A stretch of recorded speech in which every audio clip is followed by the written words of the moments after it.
very warm welcome to Dr. Inderbir Singh Gill.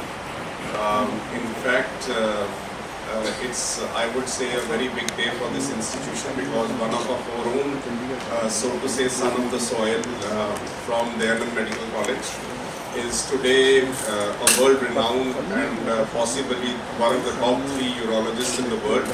So one can say that, in fact, I was just reminiscing of his father, who was at one time Dr. D.S. Gill, the head of the Department of Surgery in this institute. And even till now, we keep listening to his personality, his aura, his persona, his likability and his popularity and skills as a surgeon. So I was just thinking today, his soul must be so at peace when his son is excelled in the field of his chosen surgical branch. I can also proudly say that Dr. Inderbir Gill, I am from the same institute from Government Medical College, Patiala. And you can make out from our faces, he was junior to me by a couple of years. You can take a guess by how many years he was. And of course, there are a whole lot of things. At that time in our college, there was a very popular saying that if Inderbir did not get into medicine, he would have been in the... I think he played Ranji or was... Yeah, he did play. So he would have been a cricket player and he was so passionate. Then over the years we found he started playing tennis and he went into the university tennis team also. He's a very fitness, actually very keen on fitness levels, and he inspires a lot of us. I was just reading through his CV. I was just astonished to see the amount of work that he has done in one lifetime, and for a surgeon to have 950 publications in peer-reviewed scientific journals with 35,000 citations and an H index beyond 100, and this is 3 years back, so it must have gone up ever since. All across the globe he has been called for surgical workshops. In fact, once we wanted to call him here and he was down in South Africa somewhere conducting a workshop. 450 such workshops he has conducted all across the globe. 10 textbooks of urology he has written, and he's been on the editorial board of 9 journals of urology. He's been awarded. I actually don't like very long introductions, but since I am emotionally attached with him, and since this institute can be very, very proud, I think we'll just spend a minute on. So he has been, he's presently actually working as, these English words somehow bother me, Catherine and Aresty Department of Urology. He's the Executive Director of the University of Southern California Institute of Urology, and also Chief Chair of Urological Cancer Surgery at the Keck School of Medicine, University of Southern California in Los Angeles. We all know he was in the Cleveland Clinic, where he was the Chairman of Urology Department for 12-13 long years. And after he shifted from Cleveland to USC, in fact the USC rating in their national rating went up from, it jumped actually from in 2011 it was not amongst the top 50, and now it is the second most popular and active department of urology in US. So that's the enormous change that Dr. Inderbir Gill can bring in a system. There are a whole lot of awards he has been awarded. I would not actually like to go to that because there are a lot of those and I don't want to be between you and him. He has published in the New England Journal of Medicine, Nature, Lancet Oncology, JAMA Surgery. So a whole lot of, and he's been on the chair of the American Urological Association in various forms. He took to actually technology very early in life. And one of the areas in which he presently works is robotic urological oncology surgery, and I believe now he is working on focal targeted therapy for prostatic cancers. He is of course an artist as far as a surgeon is, and he depicts his surgical skills and teaches which is his passion in various institutes across the world. 12 of his students, in fact, he's been responsible for 120 postgraduate fellows who have been trained in robotic and minimally invasive urological surgery. Dr. Gill, we are about to buy a robot in this institute. So hopefully next time you come, there will be some robotic surgeons here, and I'm sure a lot of us are going to be inspired with your what all you have achieved and what are you going to, and maybe over informal discussions during the day you can tell us the way to go, how to initiate and how to move forward. So I would not like to be between you and Dr. Gill. Dr. Inderbir Gill, your own Dr. Inderbir Gill, who did his post-graduation MS from DMC and then went to the All India Institute to do his MCH, and then of course all these laurels after having migrated to US. Dr. Inderbir.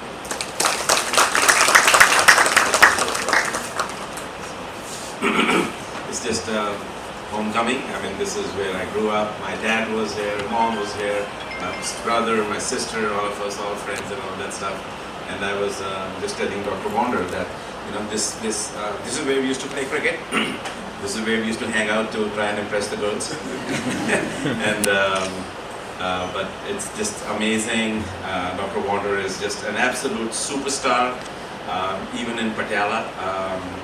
His mental prowess and his intellect was crystal clear to everybody, but not just him. His sister is actually even 2 steps ahead. She was my class fellow, always first in the all the exams, and I remember when she came third. I came second, she came third. She was, and we were all jumping around. She was crying at me. Please relax, it's good. But it's a real pleasure and privilege. And yeah, I've been in the US now for about 35 years or something like that. And I'll just say one comment, which is I am more fired up today about the research that I and my team are doing than I've ever been in my life. Ever been in my life. And it's because currently we are living in a time where change is occurring so rapidly that it's never been this way. I have never been in a scenario where every month something new is coming at us.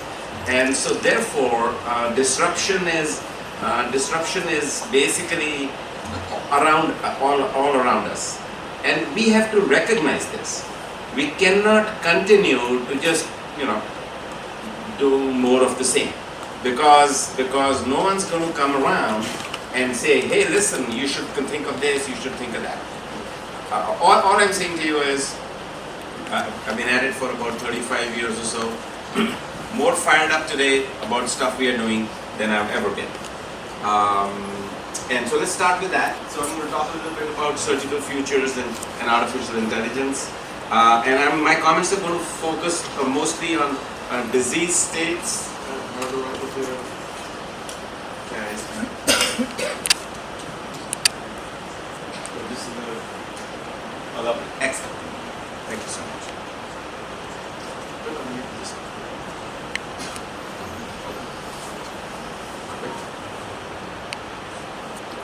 Excellent. So I'm going to talk more about disease states, not technical stuff, and recognize this is a multi-specialty group. Talk a little bit about level 1 data, randomized controlled trials, some what I feel are seminal advances and paradigm shifts, and not just incremental stuff, and hopefully leave a little impression about at least where I feel the future is headed. So as a case study for my overall comments, I'm obviously going to play to my strength, which is robotic, urologic, oncologic surgery. So that's what we feel our team at USC, University of Southern California in Los Angeles, is one of the leaders.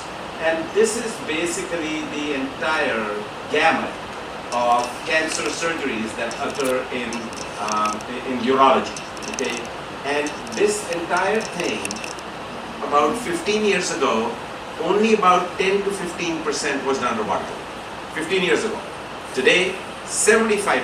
75% of all this stuff is now robotic, and the ultimate beneficiary, of course, are our patients. So let's just talk a little bit. So from this entire thing, I'm going to take two or three of the most difficult surgeries. And if we can do those, and if we can show great data in that, then everything else is obviously automatically comes along for the right. So I'm going to just focus on a few of the most difficult surgeries we do. One is bladder cancer, radical cystectomy, extended lymph node dissection. And you know, it involves not just removal of the bladder, but also reconstructing of the bowel to create a new bladder, etc., etc. I mean, that is a significant task. This thing used to take us 12 hours, 10 hours, 12 hours to do all this work. Now we can knock it out in 3.5, 4 hours. And all this done robotically, intracorporeally, all this, take 2 feet of intestine, reconfigure it, attach the ureters to it, attach it to the urethra, blah, blah, blah, and do it, you know, really as a matter of daily routine work. It's not a production anymore. Our experience in the intracorporeal diversions now exceeds 1,000 cases, the world's largest. And so I just want to comment a little about randomized control trials. You know, I can have my fellows or myself just look at our last 50 cases, last 100 cases, and say, okay, here are the data and this is excellent.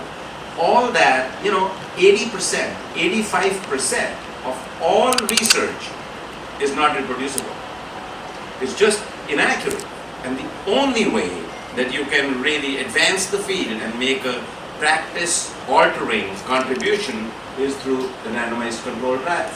And these are very challenging to do. And, you know, I'm preaching to the choir here. In urology, we don't have too many of these. The only exception is radical cystectomy, which now has 8 randomized control trials comparing open versus surgery. And this is in a cancer that is highly lethal. You mess up during the operating room, you have a positive surgical margin. That's a death sentence. So there is no safety margin there. And so my contention is, if robotic radical cystectomy can become established, a whole host of other surgeries can just come along for the ride and don't need to have much proof to be done. So here are the 8 randomized controlled trials over here, and these are just in the past 5 years. And we, looking at the level of evidence, Oxford level of evidence, level 1B is a randomized control trial. Okay, that's level 1 evidence, nothing higher than that. The only thing higher than that is level 1A, which is a systematic review of randomized control trials. Okay, so if you can get a bunch of randomized control trials and do a systematic review meta-analysis of that, that is the absolute pinnacle. And I want to show you some data, level 1A data right now. And so we published this little Journal of Urology, doing this exact same thing, which is systematic review of randomized controlled trials. So just for everybody to follow along, the center of the diamond, I'm going to show you a few forest graphs. Center of the diamond is basically, what we want to focus on. If the diamond is solid blue, that is a significant difference in favor of robotic radical cystectomy. And you can substitute robotic cystectomy for open heart surgery, you can do it for dermatology, whatever you want to do. But bottom line, solid blue is in favor of robotics, hollow blue is not significantly in favor, but the trend is in favor.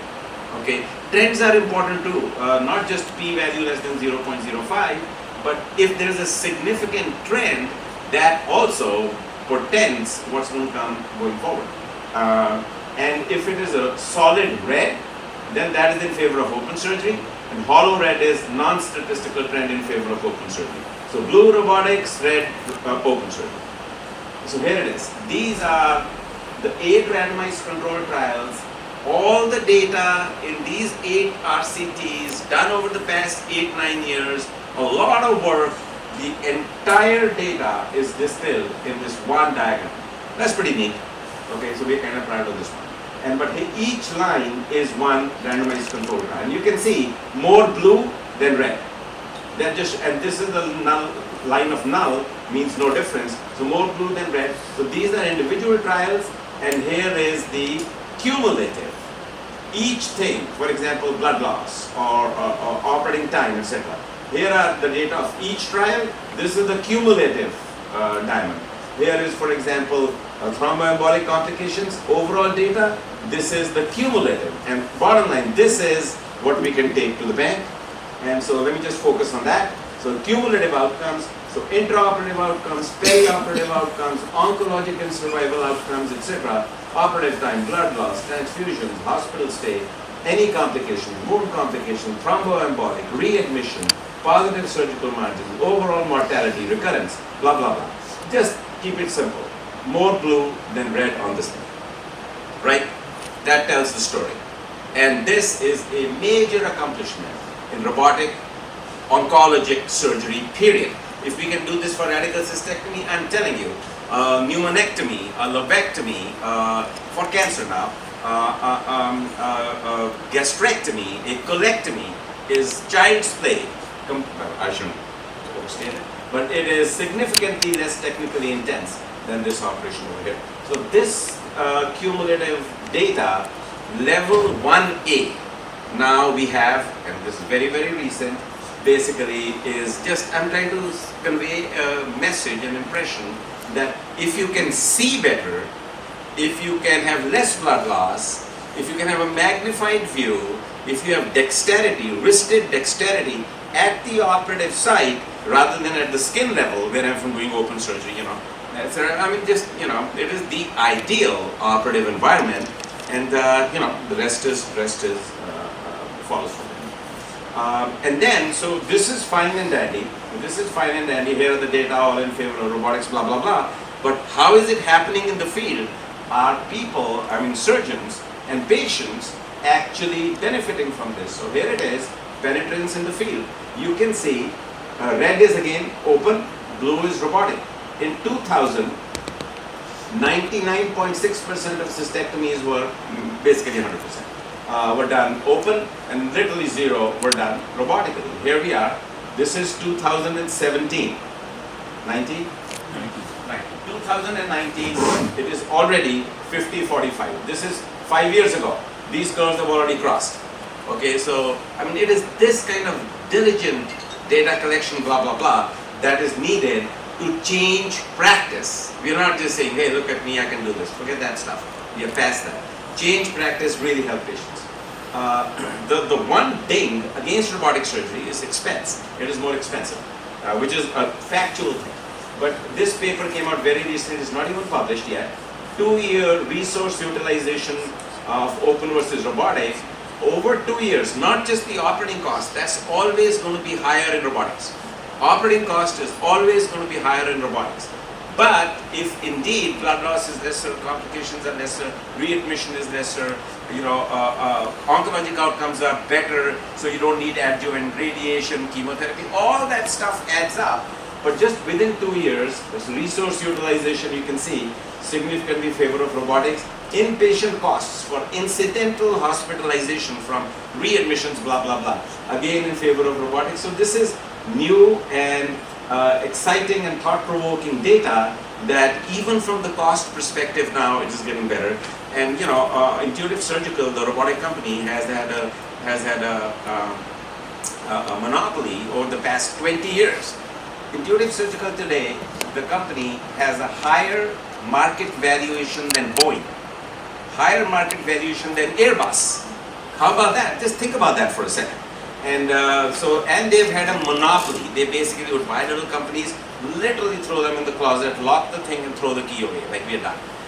And to the extent that would be not even allowed in market practices. You can't monopolize, but these guys have beautifully done it.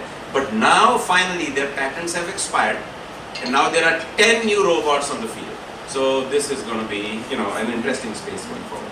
The take-home message at maturity from these 8 randomized controlled trials with level 1 data is that cancer outcomes of robotics and open cancer outcomes are similar across everything, because robotics is not going to improve the cancer outcome. It should be at least as good as open. And then of course the perioperative and all the functional outcomes are better.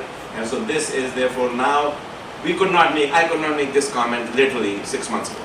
This is where we are today. So I'm just going to keep moving forward. Testis cancer, again, I mean, when we do post chemotherapy, RP and retroperitoneal lymph node dissections, etc. I mean, these are big tumors. This is the aorta, this is the vena cava. I mean, this is all stuck with post chemo, you know, tumor reaction. And this is literally teasing it off the aorta. And of course, somebody can die on the table in a heartbeat.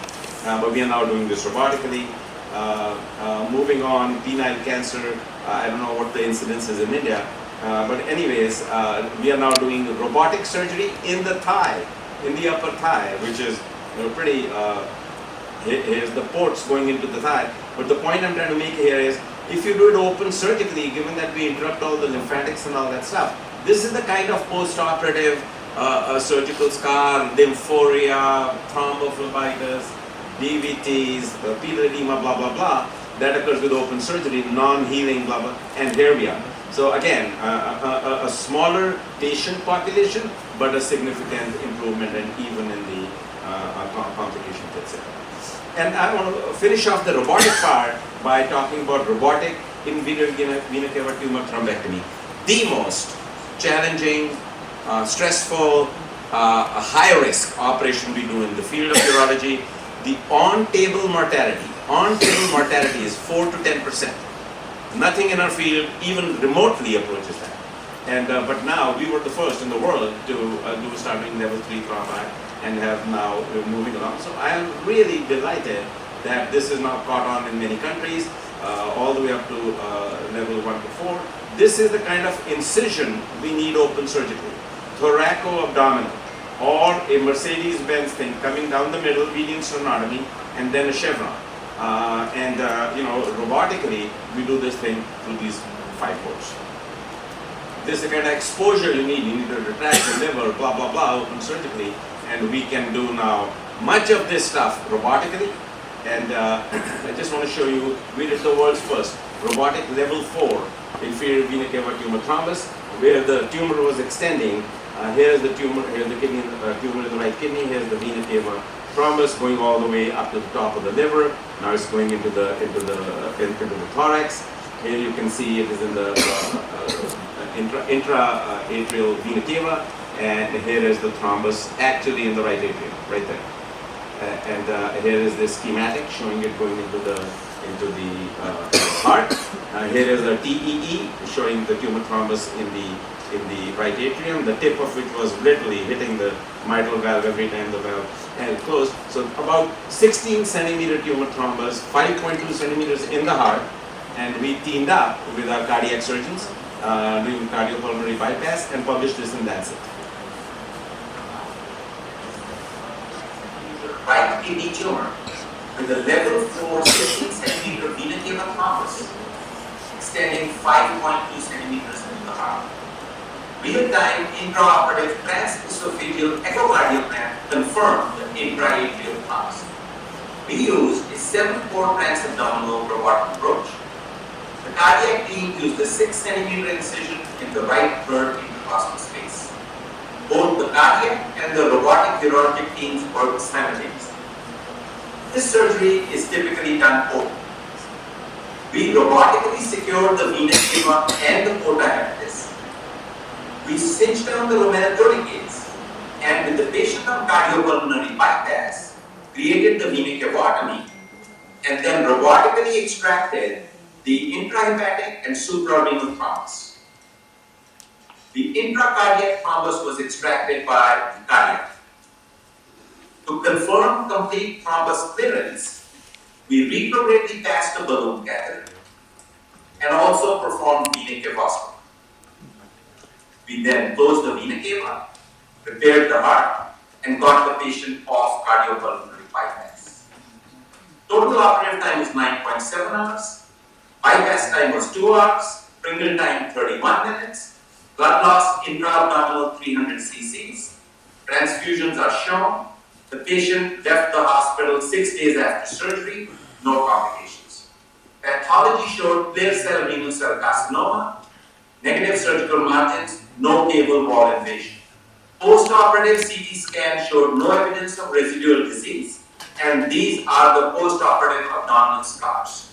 At 3.5 years follow-up, the patient is on systemic immunotherapy for newly developed pulmonary metastases and is doing well. So I'm not saying at all that this is how this surgery done. I'm not saying at all this is how this surgery ought to be done. All I'm saying is it can be done. All I'm saying is it is our own imagination and the limits we place on ourselves that limit us. the overall, whatever we can imagine, with due diligence and repetitive work and 10,000 hours to do anything. You do it for 10,000 times, it will become integral to your own neural networks. Anyways, so we did this study. We looked at the changing face of urologic oncologic surgery over two decades, looking at 101,000 patients, 50,000 each in open and robotic. This basically is the largest systematic review meta-analysis ever done in the entire literature for French and Chinese and Japanese interpreters or whatever. Those guys, converted into English so that we can extract the data.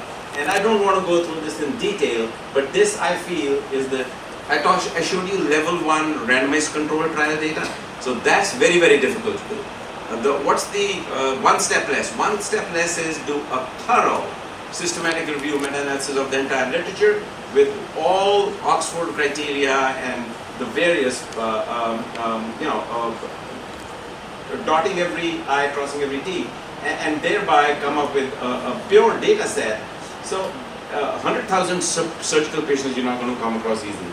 And basically I'm just going to show you the 5 key questions that we asked for this systematic review for our 3 main surgeries. Radical prostatectomy for cancer, partial nephrectomy for kidney tumors, radical cystectomy for bladder cancer. So what is the comparative penetrance in the field of robotic versus open? It was in favor of robotics. What are the perioperative outcomes and complications in favor of robotics? Functional outcomes in favor of robotics. This is not me saying it. This is the data, the entire field. What are the oncologic outcomes? No difference. Equal between the two. That is what we are shooting for. And the financial costs were in favor of open surgery. And as I mentioned already, this is now going to be hopefully changing in the next coming years. And so this is for radical prostatectomy penetrance in the field. This is open. This is robotic in America. These curves crossed in 2008. This is for partial nephrectomy. These curves crossed in about 2012. Radical cystectomy I already showed you. They have already crossed at this point in time. This is for radical nephrectomy for cancer. So this is the state of the field in the United States.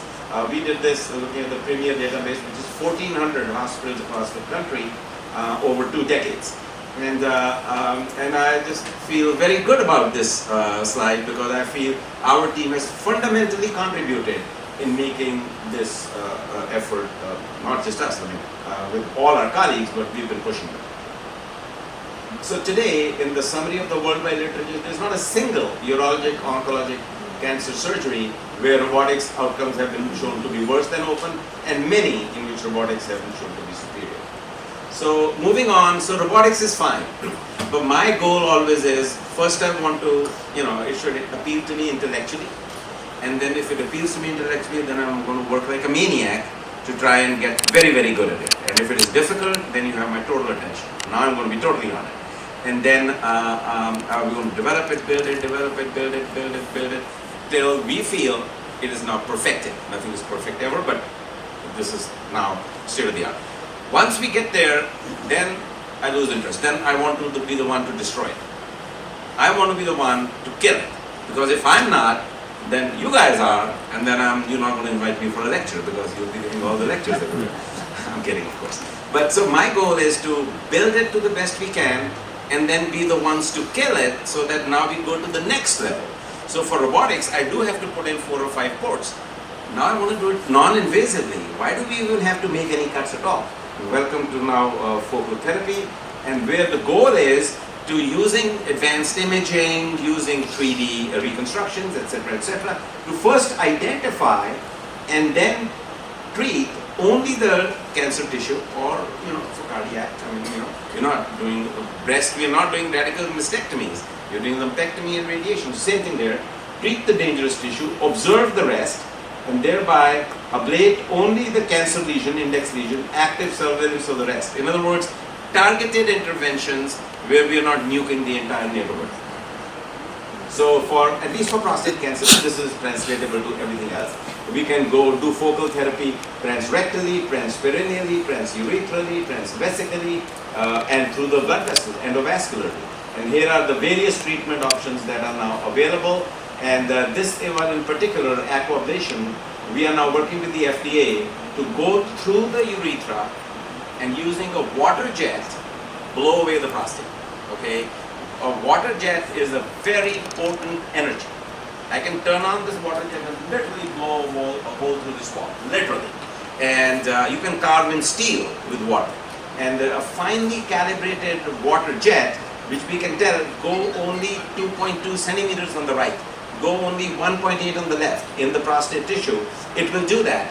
For me to do a TUR, transurethral resection of the prostate, in an 80-gram prostate, the urologist in the room will confirm it, 80-gram prostate, you're doing a TUR, everybody knows about TUR, it'll take me 2 hours. With the water jet, 4 minutes. 4 minutes flat, you just put it in the urethra, feed in the parameters, hit the button, just literally step back. The robot takes over and just like a windshield wiper, just knocks it out, blows it away. And so now we are trying to, we've been doing this for benign prostate thing. Now we are working on prostate cancer. And if we can make that happen, just this one thing, it will make radical prostatectomy obsolete. And that's what my goal always is, to kill what we did to begin with. Focal therapy, high intensity focused ultrasound, cryo, IRE, etc. I don't want to go into too much detail, but we can literally personalize this, and you can just extrapolate this to the organ of interest that is your specialty. And we are in urology lagging behind breast cancer treatment. Breast cancer guys did a fantastic job, starting from 1925. By about 1972, they had already finished their randomized controlled trials and now really are giving outstanding state-of-the-art care. For urology, for prostate, it's been slower, and only about now are we beginning to do our randomized controlled trials. But we are very excited about it, and FDA is actually talking to us like we are decent human beings for the first time. Otherwise, they just throw you out of the room. This is histotripsy for renal tumors. Again, non-invasive. You can literally, with non-thermal mechanical cellular disruption, athermal, no heat, no cold, that has a significant value, and it's a cellular disruption, thereby killing the cancer. You can actually, for example, it's so precise, you can actually paint put an M over there. And there's a clear line of demarcation between viable and non-viable tissue. And again, for kidney tumors, here it is, and day 7, day 28.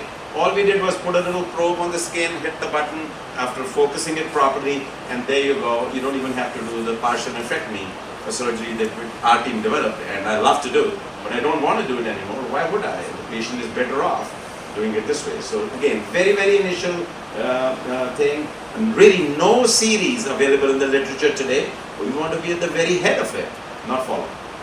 Talking about artificial intelligence in healthcare, how much time do I have? I just need about 10 more minutes. Good?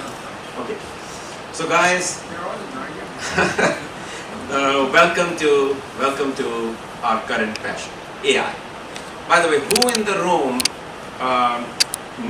knows about AI? I'll just ask a stupid question. Who in the room knows about AI? Come on guys, you gotta have more hands than that. Everybody knows. Okay, a little bit. Okay, heard about. Who? Let me restate. Who in the room has heard about AI? Exactly. That's why I asked the question. But when the principal says downgrade the question, I have to. I'm looking for. That is the problem in India. We downgrade everything. No problem. So, who in the room has not heard about AI? Has not heard about AI? Obviously, it's just impossible, right? I mean, when you can just on your phone click the chat GPT and have this amazing tool just put in front of your eyes, it is just unbelievable. How they built AI, how they built chat GPT is they, Sam Altman, I'm not going to go into too much detail other than to say that in Kenya, 5,000 Kenyan workers were hired for a period of 2 years or whatever, input everything from the internet into it. Was everything, just put everything in there. And then they have the algorithms on the back end, and now, welcome to ChatGPT. The world has changed forever. Nothing is going to be the same, guys. And let me see if I have those slides in here. At USC, we were the first, I think, in the nation to establish AI center in our Department of Urology.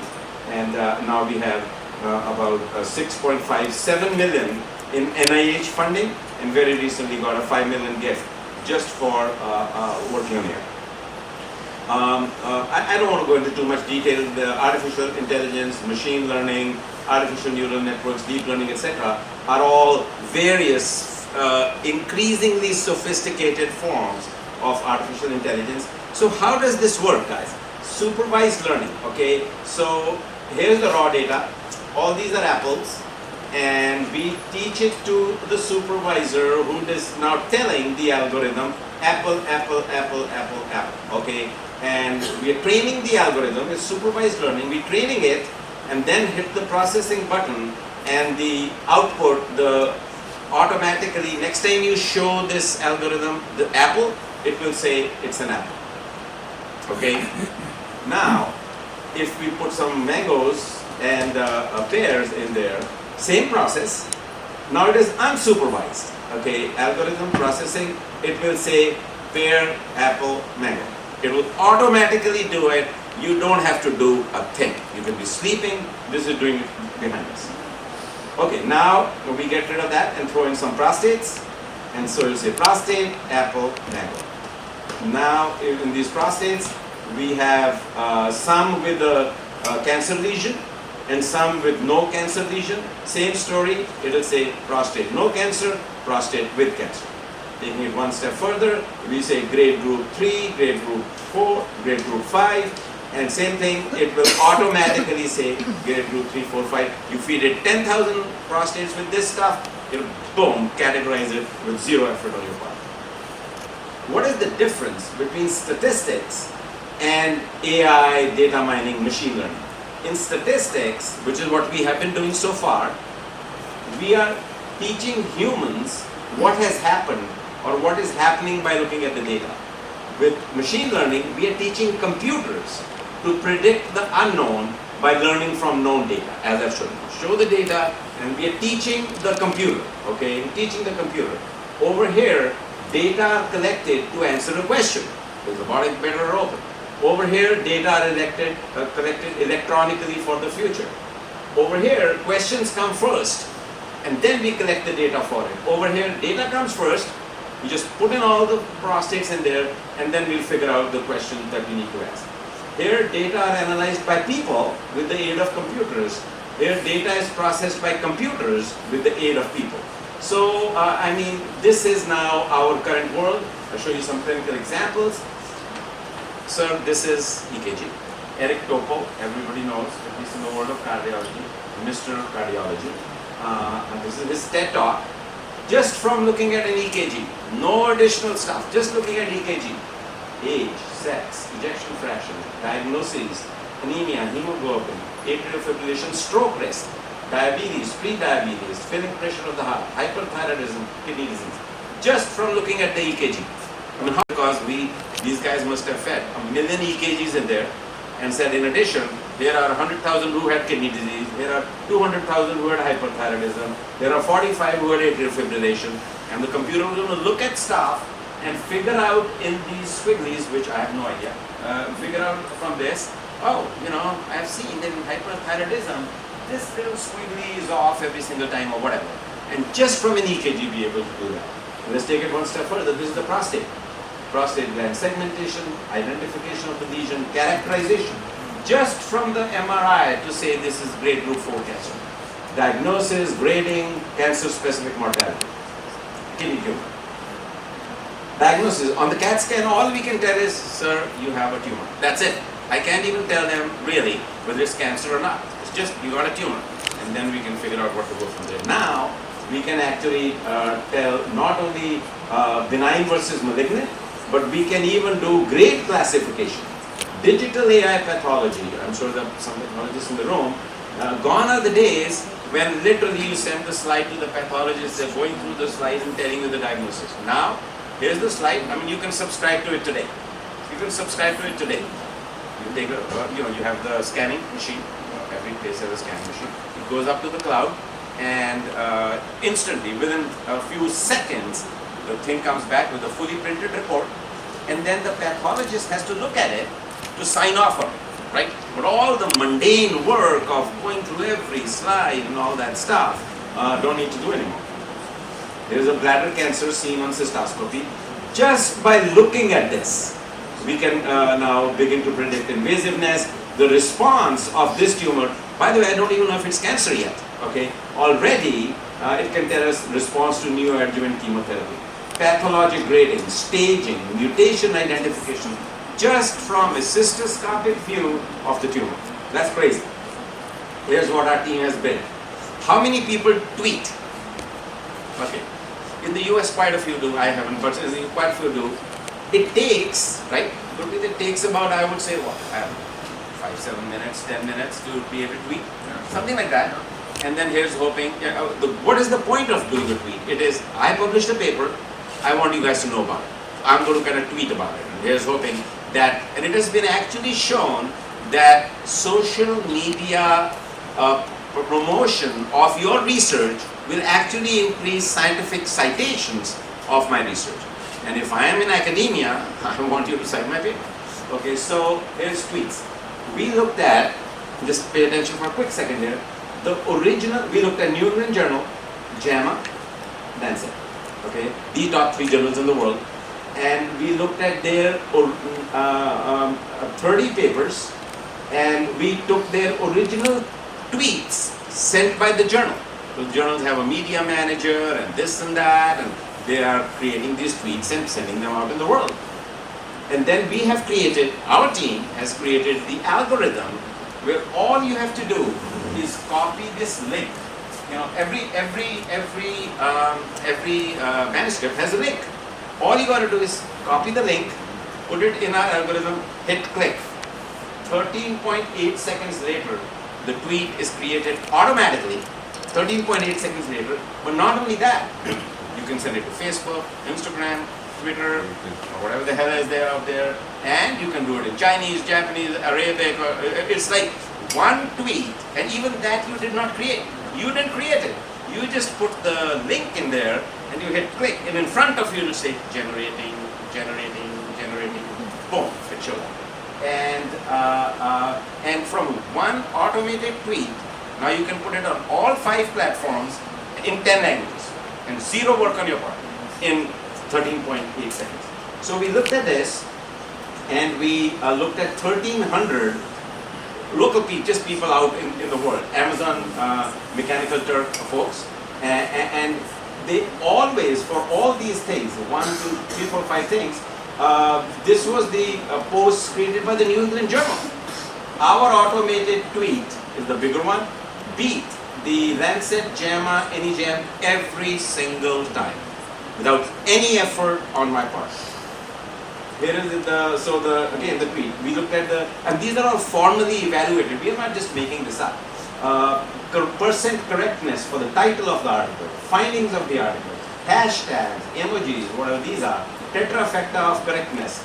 Okay, so you can see in the very high range, and the tweet is not going to go automatically. It will show up to you. You look at it, you will fix this or fix that. When you hit click, that's when it goes out, and we feel going forward, why the heck would we be doing all this stuff? This is automation, and we are really excited about this, and it will be coming to you guys here very shortly. I could literally just send you the link right now, and you can just check it out right now. Clinical co-piloting. So we have been working with Google now, and they have built the MedPalm 2. And basically you put up this chest x-ray over there, and boom, there you go. A few seconds later, here are the findings, and you can just get it on your cell phone. And Google has been, I'm going to talk about OneLine, the entity that we've been working with DMC now. Google and DMC, Google and OneLine, we are talking to integrate the LLM that they have built with our software. For prostate biopsy, currently we take 12 to 16 needle cores and take the imaging, then the biopsy, then pathology, blah, blah, blah. We can totally eliminate all this interim thing and just go straight from imaging, going through pathology, etc. to get the diagnosis, instead of poking the guy 12, 14 times, just one representative biopsy, AI does the rest. This is Sundar Pichai, Google CEO, saying AI is more important than fire or electricity. And this is not me saying it, this is this guy who is an amazing leader in the world. Bill Gates. The most important innovation will change our world. I mean, these guys know what they're talking about. So look at this. ChatGPT shoots past the 1 million user mark in 5 days. How do you take anything, I don't care what it is, even if it is gulab jamuns, I mean, how are you going to get 1 million people to really start liking something they don't even know about in 5 days? It is impossible. Look at the rest of the stuff, Facebook and this and that. This is even more stunning. 100 million users. TikTok, YouTube, Instagram, Facebook, 5 years, Twitter, Netflix, 18 years, whatever. ChatGPT, 2 months. 2 months from 0 to 100 million. And singularity is something that is the moment where technology will become smarter than the human brain. Okay? Currently we are building computers, right? Then we are using computers to build computers. Then we are using that latest computer that we built to build the next computer. Then you can just imagine, and the better we keep making, this thing is now building this. Will come a point here very soon when that particular next computer exceeded the power that we had to think that up. And that moment is singularity. And I mean, I'm sure you guys have heard about it. And singularity was earlier predicted to happen in 2045. Now it's 2024. In 2045, the moment of singularity where actually the computer is smarter than the human brain. But that has now been compressed. It is actually going to come sooner because of all this GPT stuff. This is the surgical robotics market in the United States. Annual, and Ajay ji will know more than this, I'm sure none of us understand this, but cumulative annual growth rate, 18% per year. That is robotics, okay? Artificial intelligence, 29% cumulative annual growth per year. I have no idea how many billions of dollars, literally billions of dollars, not in AI in general, I'm just talking AI in healthcare. Billions of dollars are now available, being spent. It is a feeding frenzy. And we better wake up and smell the coffee. Automating the outpatient clinics, my last slides. The point is to decrease physicians' daily workload. Why? And that's the question I have for all of us. Why do I have to sit and take the history from a patient and waste the patient's time and waste my time asking those mundane questions over and over and over? Why do we have to do that? Because that's the way we've always done it. Can we get technology to ask every single question that I will ask the patient or you will ask the patient? The technology will do it for us. And then once it gets that information, automatically constructs a note. You have never even said hi to the patient, you've never met the patient, but the patient's very detailed history is sitting there for you, and I bet you more detail than you and I can create because we have 60 patients to see that clinic day.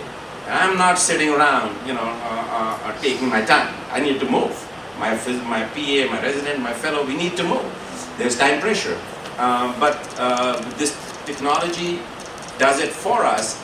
Guys, since we started working with this 3 years ago, now if I'm sitting in the clinic talking to a patient, half my brain is like, why am I wasting my time? Why am I wasting the patient's time doing this archaic stuff? And so no wonder we are all stressed out, at least in the US. Okay, I'll show you the data. Multiple institution comparison of resident faculty perceptions of burnout and depression during surgical training. They haven't even finished training yet. 75% are saying we are done, we are fried, burnout. I mean, this is just not sustainable. And post-COVID, patients actually will just send you, after you've seen them the first 30 times, then they'll just send you an email with another question, then another question. And they are sitting on the computer like, hey, I sent this email to Dr. Gill's team, it's been 3 hours, no one's responded. I mean, we are taking care of patients, So the burnout is only going to increase. Here's another one. Association between burnout and medical errors. So, of course, the more I'm fried, the worse I'm going to do in taking care of patients. And why do we have this burnout? Much of it is from chart review, documentation, orders. Actually 74% is because of this. I did not go to med school to type. I didn't go there for that, okay? Now, but I went to med school to take care of patients and to help in their planning and decision making. If you are having me do just that, I could be there from 6 a.m. till midnight and not feel burnt out because I'm actually helping people. It is when we have to document and extract information and all that stuff that things start going to the toilet. And this is again, this is true in all specialties. At least in the US, 1 million physicians do 1 billion outpatient consults per year, and 50% of this time, of these 1 billion consults, 50% is just hanging out with the EMR and doing desk work. 27% is spent with the patients, and even out of that 27%, 85% is again on the computer. So a patient is sitting there, I'm looking at the computer, I'm asking the question, not even looking at the guy, and of course, he or she is not happy.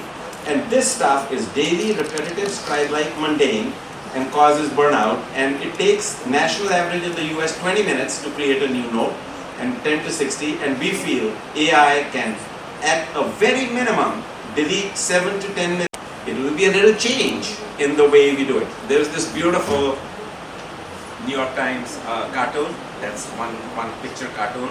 There are these two guys from the Neanderthal age. They're wearing a sheepskin. They are pushing this cart with rocks on it. One guy is pulling, the other guy is pushing, and their wheels are square wheels. So they are pushing and pulling, and a guy comes up, shows up next to them with a wheel, and he's trying to get their attention. Hey, I got a wheel.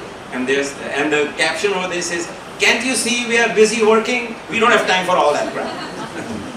So same thing here. So what we are talking about, guys, is the AI physician co-pilot, autonomous clinic support. AI automated clinical history taking, better than we take currently. AI automated extraction from lab and imaging results, and AI automated clinical data analytics, trends, graphs, etc. And all this put together for a clinical note by combining 1, 2, and 3. And the other thing I think about AI is it is the great equalizer. You don't have to reinvent ChatGPT. You don't have to do that. Sam Altman took care of it. And otherwise, if robotics you're talking about, you got to buy the robot. And then you have to train people. Robot doesn't do the surgery itself. So no wonder countries or regions of the world where sophistication is, not as much, are decades behind. With AI, instantaneous. You can use ChatGPT right now.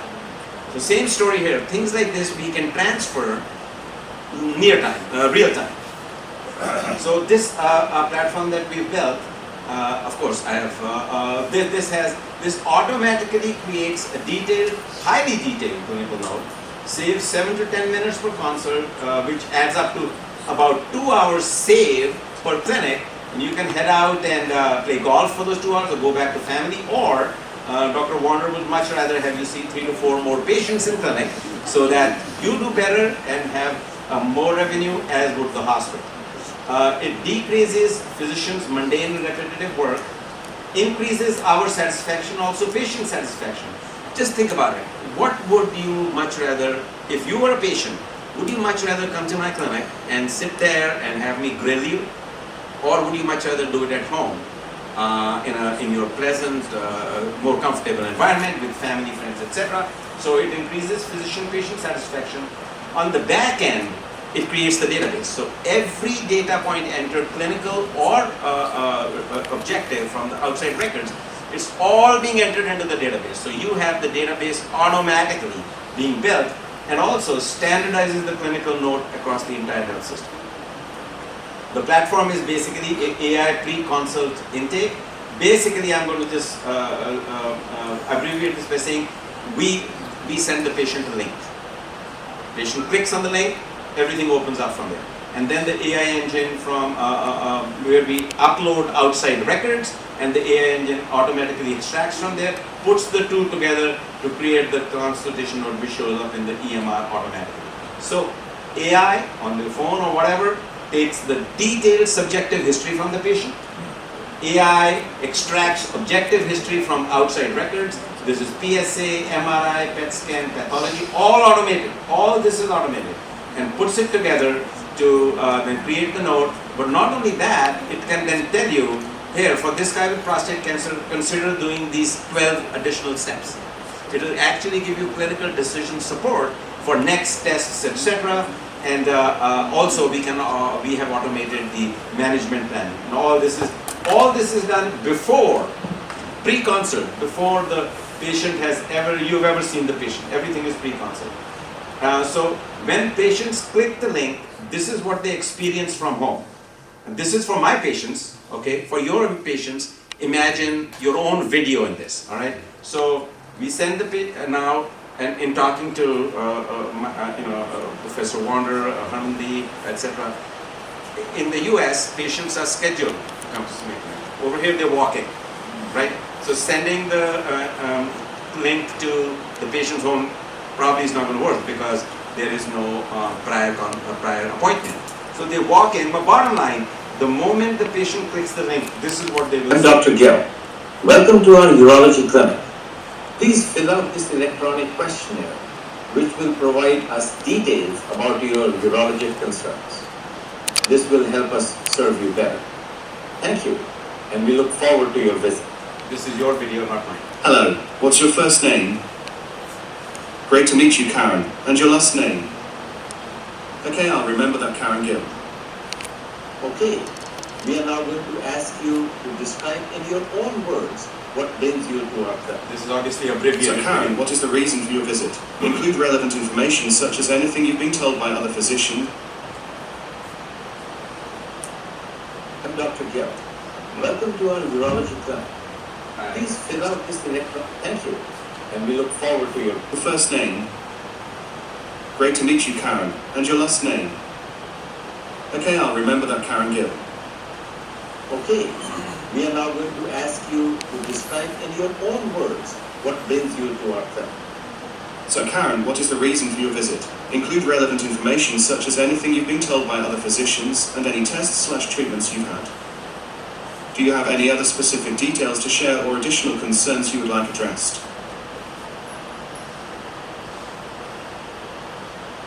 So patients entering it here. Next are some specific questions about your urologic problem. Okay, let's move on. Select all urological issues you've experienced in the past 6 months. Have you seen blood in your urine, or were you told there was blood on your urine test? Has a doctor told you the reason why you have blood in your urine? In total, how many times/episodes have you had blood in your urine? How often do you have blood in the urine? These are the exact questions And does the blood any occur during urologist would ask. urination? Do you have blood clots in the urine? What color is your urine currently? What shape are your blood clots? Okay, terrific. We are finished with the questions. Thank you for all the time you have spent giving us your information. This will help us prepare for your face-to-face meeting with our team. Now, please upload any outside test results, lab results, scans, etc. that you might have. Thanks again. Thanks for answering my questions. So again, all this is happening in the background. You have no idea. You never interact with the technology. All this is happening in the background. Patient hasn't even seen you. He's already seen your video. He's heard your voice. Already there is a little connection going on, etc., etc. So this is the subjective history we get. Of course, this is an abbreviated video. And now we are talking about uploading the outside records. So we pick the thing, the nurse does it, upload the file. It takes about 30 seconds, 20 seconds, and boom, it will now throw up here it is. It's extracted from that outside note. All the normal, the date is there up there, and all the normal things are in green. Anything that is abnormal is highlighted in red, and this is all done automatically for us. So these two, the history and this clinical outside information, are now put together, and the note is created, and this is the kind of note you will get. So a little summary here. This is the chief complaint. This is SHIM score, etc. Again, all automated, detailed positive and negative history, giving me the confidence that indeed a detailed history has been obtained. And all this is happening, no human work in this, no from your side, it's all patient driven. Here is the PSA automatically graphed for us.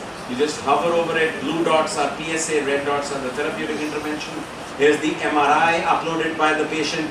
We've taught the AI engine to just extract the impression, put it over there. Here is the pathology report. You know, there are what, 12, 14 needle biopsies, 5 pages of stuff, all put here instantly by the technology. There is the clinical decision support. I mean, these are the things, next test. And in the US, we also have to have, a diagnosis, etc., and even billing support. So this note that you saw exceeds the note that we would have currently in a clinic, number one. Number two, everything you saw is completely automated. You didn't have to do a thing. You will get this note up front, and then you can make your edits on it subsequently. So we feel doing this, conservatively speaking, out of the 20 minutes, we'll save 7 to 10 minutes. That adds up to 1 to 2 hours, at least 2 to 4 more patients seen, and again in the US, this kind of new revenue per year per physician, in addition to decreasing your workload and standardizing it. We've now onboarded over 10,000 patients, excellent patient compliance, higher patient satisfaction, higher provider satisfaction. Actually, the constructed note is better than the AI constructed note is better than our manually constructed notes by 59% by a standardized methodology, saved about 1.9 hours per clinic, and that's the new collections. So we've had some conversations with Professor Warner and your team, and this technology has already been piloted, in the midst of being piloted in urology and cardiology. And so in having conversations in DMC clinics, potentially starting in the private OPD, start small and then but the workflow could be potentially as follows. Patient comes to your clinic, then you have 1 or 2 dedicated nurses with a little room, and they have the electronic tablet. All this is loaded on that. The nurse helps the patient in the clinic complete the form, upload outside records, hit submit, automatically the detailed note is created and is ready for the physician. Now is when the physician sees the patient for the first time. All this is already done in your clinic and sees the entire note already created, and then you take it from there. And of course the benefits that we already talked about. So the workflow in the clinic potentially could be, of course it's all to be fine-tuned. Patient walks into the DMC private OPD clinic. The clinic meets the clinic nurse, not the physician, not the resident. She has the electronic tablet and sits with the patient in a little room and fills it out 10 to 15 minutes, hits submit. Instantly the note is created, and now with the automatically constructed note, patient is ready to see the physician. Physician then sees the patient, opens the note, reconfirms the data, does the physical exam, signs off. Upfront done, work done by the physician, nothing, and on the back end you receive a near complete note. So this is, again, Atul Gawande, one of the top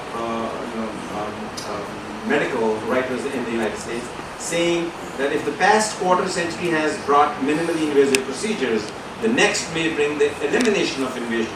And I just want to finish with this video that it has come out very, very recently in the United States. This is where things are already. Okay, so just take a look at this. Can you turn down the brightness?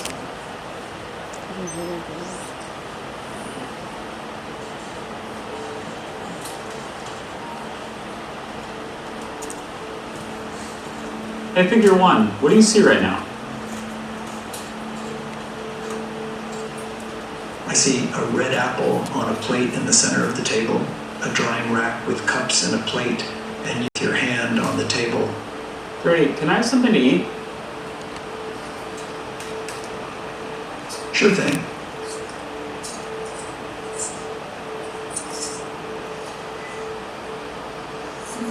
Great. Can you explain why you did what you just did while you pick up this trash?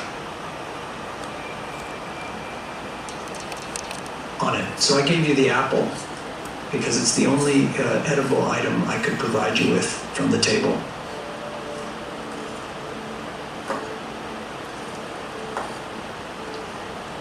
Great. So, based on the scene right now, where do you think the dishes in front of you go next?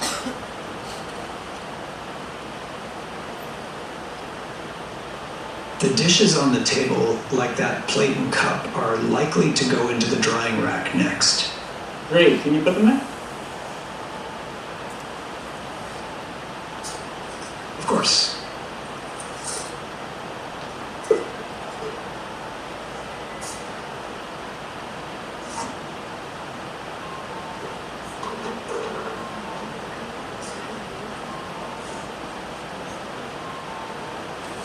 All right. So, how do you think you did?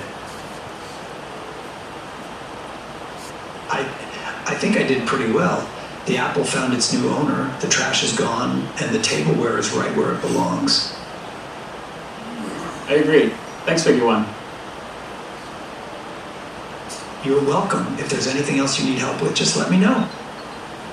I mean, there is so much going on here. Parallel processing, okay? He said, pick up the trash. He didn't say, pick this or that. The computer figured out that is trash. Figured out apple is the only edible thing. And put the stuff back. I mean, you know, so it is just, and this is already available. So I think, guys, the future is extremely bright, extremely exciting, and I want to thank you again for this kind invitation. Thank you, Dr. Warner.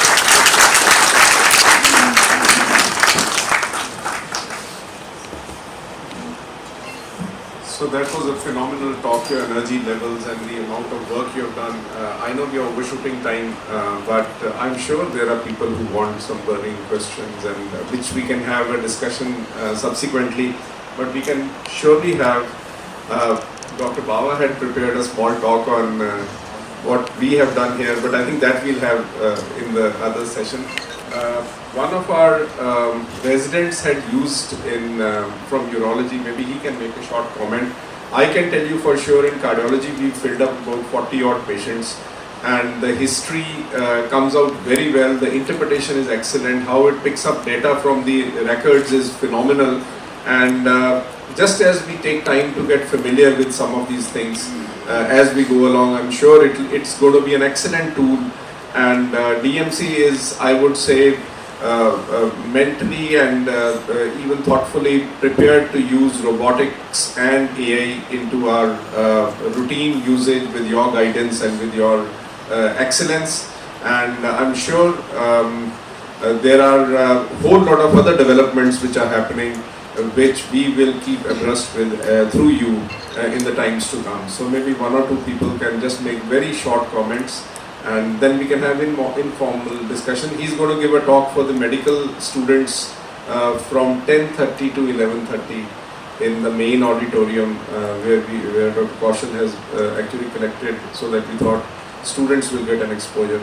But anybody wants to make a comment? Shiba, yeah, sure. I'm totally interested in the portrait and the catheters which have been used. But I was going through your slides, and the intraoperative time was one of the places, where the robotic thing took more time. And time is muscle for us. So, is there some experience on STEMI? I've seen a few algorithms about robotic work being done in STEMI, but time is very important. That was one thing which came to my mind. I was so enthralled seeing everything, but then one thing again which came to my mind is that you said that we can put in the link. And most of the journals actually say that you have to state that you have not used AI for your work when you have it for publication. And the third thing which came to my mind was, sir, when we do so much, would we lose our EQ somewhere? The connect of the residents with the patient, the connect of the residents with their teachers, the connect of the patients with us, would we lose on the EQ time over there? Because that's also a very important thing that nature has blessed us. So these three questions came to my mind. Sure. So as regards time in STEMI, I am not qualified to answer that question. Robotics, everything gets better in the practice and in the usage, okay? So it's not going to solve everything, but I have no doubt that door to balloon time and this and that will be positively impacted by it. Your second question was regarding EQ was your last question, but your second question was what? The links being put and most of the link. So the journals say don't use AI. Correct. So you cannot although in the students lecture I will say, New England Journal of Medicine AI explicitly states you can use chat GPT, you can use whatever the hell you want, as long as you acknowledge it and take responsibility. Science, nature do not allow. So there are no guidelines yet, and we are actually leading in that regard as well. We built the Kangaroo Consortium. So bottom line is, even for publications, New England Journal says you can use chat GPT, knock yourself out, as long as you take responsibility and declare it. But what I'm talking about, the putting the link, that is link you are putting into our tweet thing that is publicly available from PubMed. All articles are available in PubMed, that is the public domain. You're just taking that link and putting it into our tweet enterprise, and that goes and searches the PubMed and makes all that stuff happen. And the final comment you made, which is very important, is about the EQ and connection with the patient. And this is a point that is often brought up. So my question then is, connection with the patient is everything, okay? How do we choose to make the connection, connectivity? How do we choose to spend our time with the patient, interact with the patient, and make that connection? So let's say hypothetically, you're the patient, hypothetically, okay? You're coming to see me. Would you much rather, or would I as a physician much rather interact with you, say, Hanji, what's your name? Why are you here? How long ago did you have the chest pain? Did you have any breathing trouble? Blah, blah, blah, blah, blah, blah, blah, blah, blah. We carry on. We are making a connection. We are making a connection, but this is how we are making the connection. Or would you much rather come to see me and I'd say, oh, I see you are 45 and I see that you have had chest pain for the past 5 days. And I see that it's been radiating down your left arm. Is that correct? You say, yeah. Okay, I see you also had some shortness of breath, and you had some coughing, and you had some fever some days ago, and you had swelling in the feet, and as a child you had rheumatic fever. Would you much rather have me say that to you, and you sitting there thinking, how the hell does he know all this stuff? And now, it is not like you and I are meeting for the first time. This is what your family physician or your expert cardiologist that you've been to 3-4 times already, he knows about this already. That connection, I feel, is far superior than the mundane connection on basic, I call BS, because the technology ought to be able to do it for us. And so this is now respecting your time. This is respecting your intellect. This is respecting each other. And you didn't come to me to tell me your story. You came to me asking how I can help you. You've been to 5 other physicians, you've told your story 5 times already. I feel that using technology to connect better. More evolved conversation. I think algorithms were stolen one day. Shiva, can we give Ashwin half a minute? You can just make your comment, Yeah, please. because he prepared, not the presentation, just the comment. Yeah. Sir, I must say I've been blown away with your insight and everything, sir. This is just what I have to say, sir. We at DMC started certain initiatives. A quick word on that. We are looking at autofluorescence imaging for wounds, sir. So where we can look at infected wounds, find about areas of infection in the wound, gram-positive, gram-negative. A lot of work has started. I'm a part of a consortium called Curium.life, which talks about intelligence in surgery, where we're looking at laparoscopic cholecystectomy videos of surgeons and seeing reflexes of patients. This is called SurgiTrack. Another initiative that we started is hernia image assist, where DICOM images from a patient can be fed, or from a hernia patient can be fed into the AI algorithm, and we can have auto-reporting for these patients, and the AI algorithm can suggest you the exact plane of the previous mesh where it is, what sort of a surgery needs to be done, and what sort of an implant with just one DICOM image.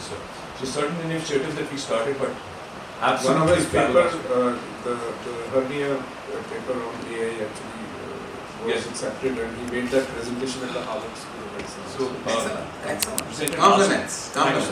So, Dr. Puneet, then Atul also and Gautam also. The last 3 comments, please. Thank you so much for the excellent talk. I remember more than 20 years back, late 90s and early 2000, we had a person expert like you who was talking about computers. We didn't have any computers or desktop at that time. It was late 90s. And that we were like sitting like this, क्या हमने कौन सा use करना है, मतलब why? That person said, everybody is driving car. They said, everybody is driving. Do you know how the engine works? Piston कहाँ पे है? It's very difficult physics. Everybody was silent. I said, do you know where the brake is, where the clutch is, where the accelerator is? Everybody said yes, and that's it. You can use computer.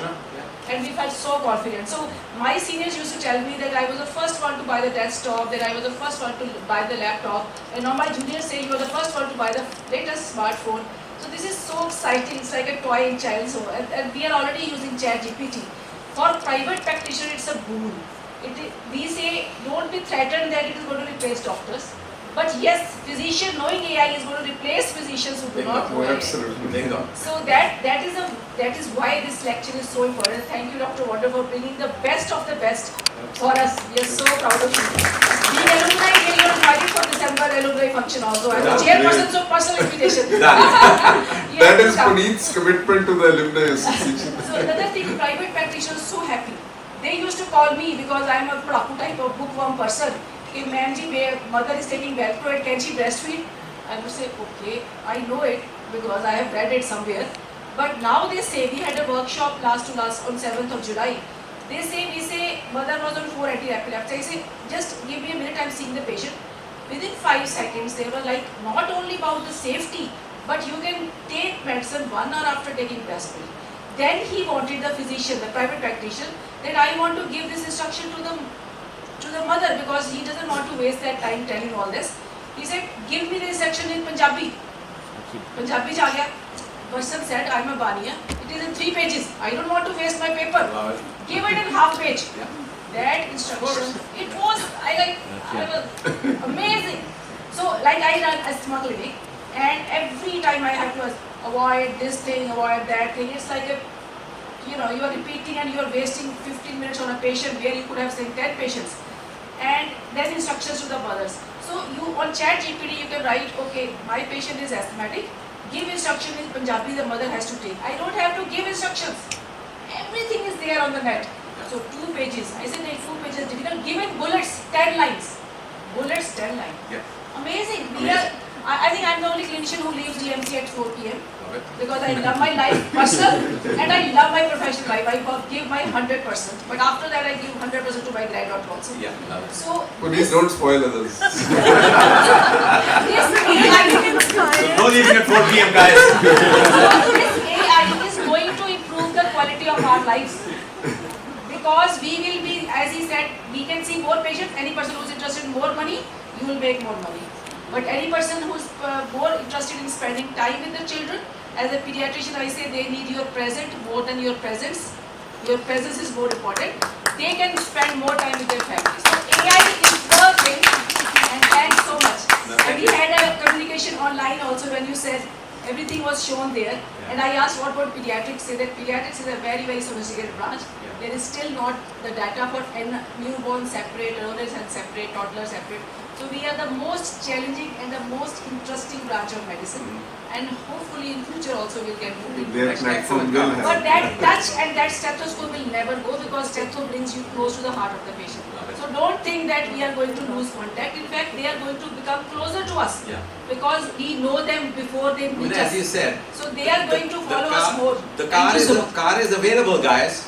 Nobody is forcing you to use it. You want to walk from here to Chandni Chowk, go for it. Knock yourself out. By then, we'd have gone there and come back 100 times. You're still walking. So, guys, last to Atul and then Gautam. Maybe we can have. Thank you, sir. Thank you. It was almost like a futuristic sci-fi movie we were speaking. It's really good. 2 questions. One critical and one future. Critical is what is the error rate in predicting the histopathology? I mean, is it 100% correct, 80% correct, 70% correct? How much we can rely on that? One critical question. I thank God that I'm a surgeon and till now AI is not operating. So I am happy that I'm not going to be jobless in near future. To that extent, have you ever thought, or already have started because you're so futuristic, have you thought of combining AI with robotic and let it operate, sitting there, just monitoring them, stopping it? Have you thought of that just we combine the AI with robotic and let it operate? I sit there, just do the course correction, stop when and where needed and do something like that. Have you thought of that? And what about the error rate? Error is something which needs So to... regarding the error rate, error comes in the ChatGPT. Hallucination, you know what's the Oxford Dictionary word for 2023? The Oxford Dictionary for word for 2023 is hallucination. ChatGPT has hallucinations, which means it is mining the entire internet and coming up with the answer. And it can give a completely wrong answer. But that's because the internet could have conflicting stuff in there that this thing is trying to parse. The one-line system that we have built is not based on the internet. It is a direct communication with the patient.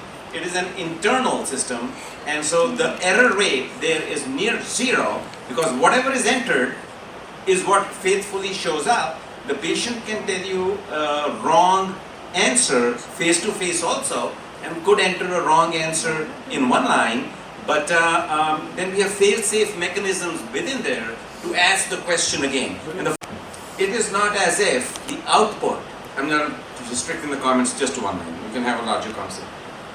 Nothing is action until the human physician says yes. So ultimate responsibility lies with you. Ultimate action is only at your command. Nothing is heading out anywhere until you look at it, you confirm it, you hit click. The second comment you made was automated surgery. In that I'll just say, first we want to get up from the chair and step. Then we want to walk. Then we want to jog. Then we want to sprint. Then we want to jump. Okay? So that question that you just said is obviously everybody's thinking about it, obviously. But again, that is in the future. Never say never. But at this point, what you were talking about, which is AI enhanced surgery, not AI automated surgery. Okay, and with fly no fly zones coming up in the operator, tumor in the screen automatically guiding surgery. So I think these are very exciting things, and I just feel you can absolutely choose not to participate. Okay, you can absolutely choose not to participate. Only one person will be the loser. It will be those that are not participating, and as you very nicely said, AI is not going to make anybody jobless.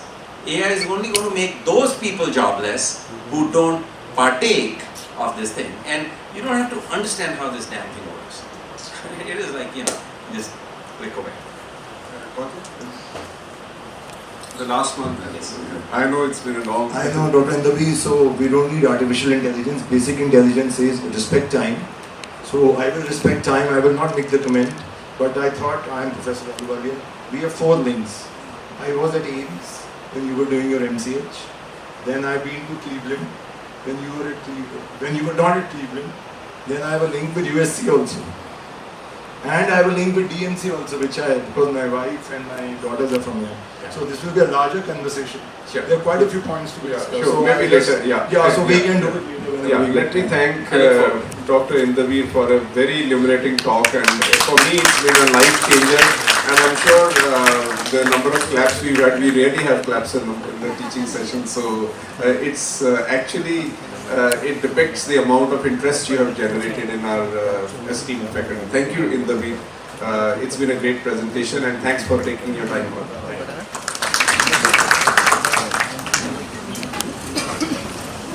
During COVID, faceless treatment. परंतु publish तो कितना है? मुख्य सब मुख्य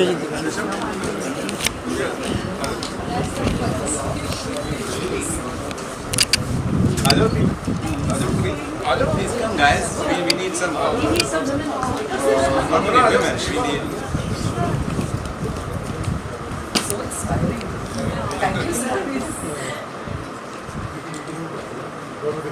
You have pushed the Stone Age.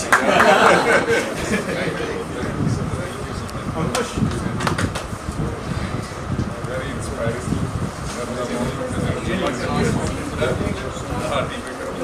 But he has recorded it. I was not very much for it.